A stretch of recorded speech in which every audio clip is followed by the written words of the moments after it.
is the principle of entrepreneurial thought and action. And it's really a method where you think both predictively with a lot of planning, but then also creatively so you can deal with uncertainty and acting when you don't have all the information you need. But that's okay. It was really great to meet all of you. I hope I can come to Indonesia again and meet you all in person. You have a wonderful country and lots of promise for the future.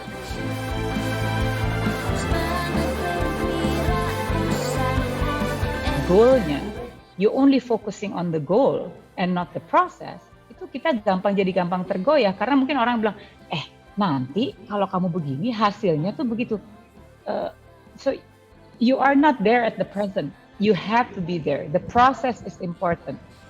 Being in berada di dalam waktu yang sekarang. So if I can give any suggestion, you have to look at your surrounding. What do they need?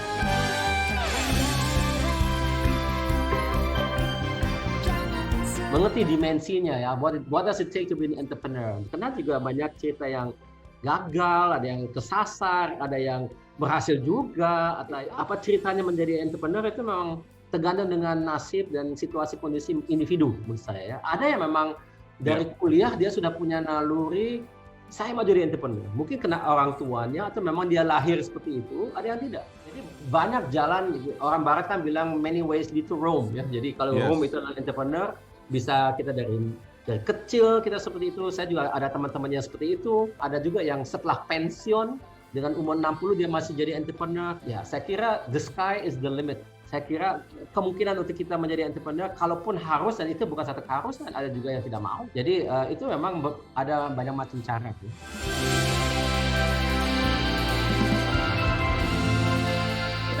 Model bisnis yang tepat di mana bagaimana kita bisa memfasilitasi transaksi properti antara penyewa atau pembeli properti dengan pemilik properti melalui dan bersama dengan agen properti ya. Jadi kalau dibayangkan mungkin Vinhome adalah Gojek untuk property transaction gitu ya. Dan setelah bulan ke-8 bootstrapping, akhirnya kita menemukan satu bisnis model di mana visi kita untuk membuat properti lebih mudah diakses untuk kehidupan yang lebih baik bisa direalisasikan. So this can be your anchor. Nah selanjutnya kalau kamu ingin menciptakan dampak yang lebih luas lagi, kamu punya akses terhadap resources, please do take on more difficult challenges. This is my most favorite quote ya, bahwa we cannot underestimate the ability of a small group of people that are dedicated to change the world. Indeed, it's the only thing that ever has. The most innovative company solutions started with one person idea. So don't be shy with your idea. Yes, idea is cheap, tapi eksekusinya harus bagus so that you can build global and world-class company.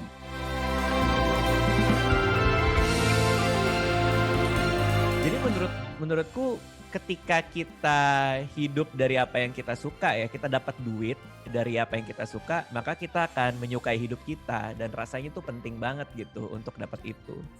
Dan kalau kita bicara fun, suka itu definisinya apa? Definisinya adalah ketika kita melakukan sesuatu, kita akan tenggelam dalam kesibukan itu karena kita menyenangi apa yang kita lakuin gitu. Jadi personal branding itu menurutku adalah bukan apa yang kita mau sampaikan. Jadi bukan kita bilang bahwa brand gua adalah brand yang hebat dan tahan lama, bukan itu. Tapi personal branding itu adalah soal apa yang orang omongkan tentang diri kita. Ketika kita punya bisnis, kita nggak bisa bikin iklan segede mungkin terus bilang brand gue yang paling hebat nomor 1. Nggak bisa, itu harus datang dari customer-nya sendiri. Jadi branding itu given dari customer. Nah caranya supaya citra itu nyampe ke customer ngomongin citra itu adalah kita konsisten dengan apa yang kita bikin. Okay.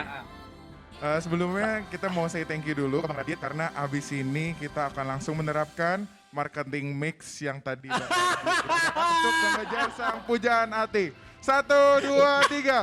Thank you Bang Radit. Woo!